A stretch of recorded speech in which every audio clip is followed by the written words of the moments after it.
Hey guys, it's Zenith Darksky here with another episode of Darksky Game News, and this week we didn't have a whole lot of news, so we're just going to get right into it. I just want to thank you guys for the support so far real quick though before we get into it.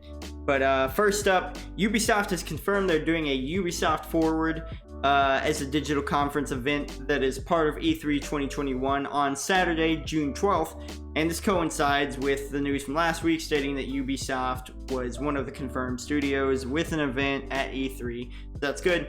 This last week we also had another Resident Evil showcase. We obviously got a new trailer for Resident Evil Village showing new key story elements and even a look at the story for the upcoming animated movie. But we also got some new announcements as well.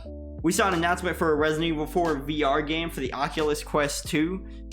Two new gameplay demos coming out for Resident Evil Village.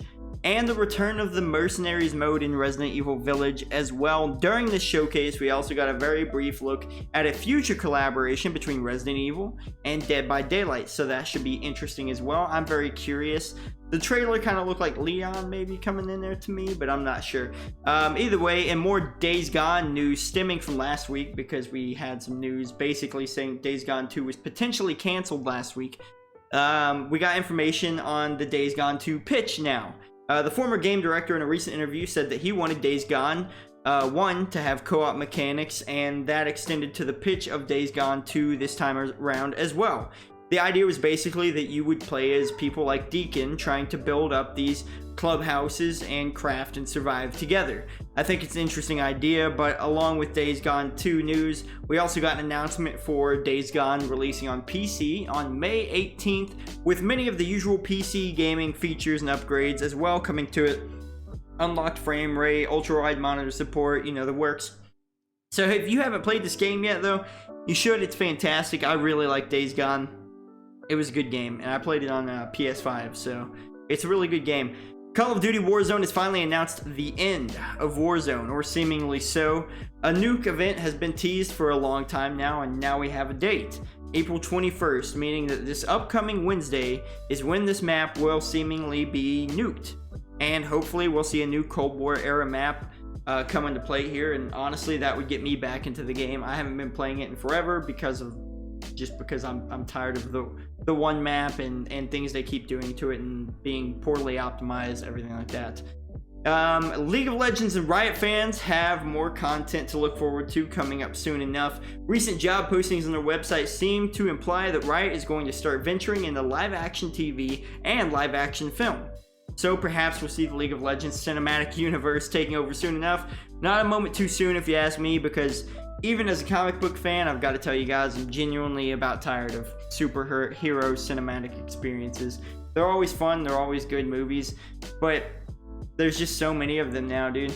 There are just so many that I'm kind of burnt out on it, man. I need something new. Some new cinematic experience and universe to explore, rather than the normal superhero stuff and then mixing in the occasional horror movie or action comedy movie or whatever in the middle of that as well. So, you know, it's been a weird formula lately. Nothing really gripping, nothing really new, especially during COVID, obviously. But you know, so I'm hoping for more there. The new developer for BioShock 4 has recently posted a job listing with a description that gives us a look at what the new BioShock game could have in store. One of the big points that a lot of people have been noticing is that it seems to hint at potentially branching quests and storylines, which might imply that BioShock could be an open world game, or even just a more open game compared to other BioShock games. I see the clickbait article all the time, BioShock 4 open world, but it doesn't mean it's going to be open world. It just means that it could be more open than the other BioShock games.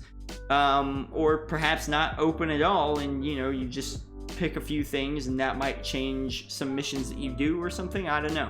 Also, more unfortunate news though from this past week. Amazon Game Studios has announced another game cancellation in the video games they're working on. This time the cancellation is of their new Lord of the Rings MMO, and due to what seemingly it was a problem with the Tencent contract that they had.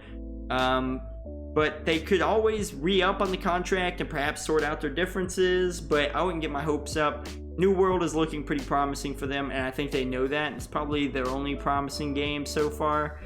So they might just go full force on New World until they can figure something else out. We will see. Not much in terms of really good stories this week, though, so we're going to go ahead and get right into the game releases for this week, and they are as follows. Tuesday, April 20th, we have MLB The Show 21 coming to PlayStation 5, Xbox Series X and S, PlayStation 4, and Xbox One. Thursday, April 22nd, we have Atelier, whatever, Mysterious Trilogy Deluxe Pack, PlayStation 4, Switch, and PC. Sorry if I butchered that name.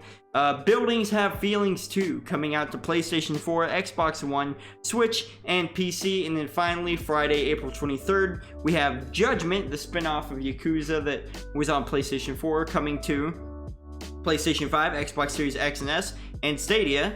And then finally, we have Nier Replicant version 1.224744871139 coming to PlayStation 4, Xbox One, and PC. So that should be fun. That should be an interesting game. Thank you guys for watching. I do appreciate it. I know it was a shorter episode this week, but it is what it is. You know, sometimes you got news, sometimes you really don't. I like these breaks, though. I like these smaller weeks in news. It's always refreshing. So thank you guys though for the support. Be sure to like this video if this video gave you some news that maybe you weren't too aware of. Comment down below if there's some news maybe I missed out on from this past week that you think I should have hit on, and maybe, you know, I could throw it into another episode, do a whole episode about it, you know. And then finally, sub so that you guys can get notifications of when I go live on YouTube, if I choose to go live on YouTube, and when new videos come out here to give you more news or trailer reactions or game reviews, you know. Be sure to sub though. 90% of you guys aren't subbed, and man, it hurts my feelings. If we can get to 250 subs, then all we have to do is get to 500 subs, then 1,000, you know, and we can climb. We can climb up there. So thank you guys so much for the support so far. I will see you guys in the next video. I'm Zenith Darksky. Good gaming.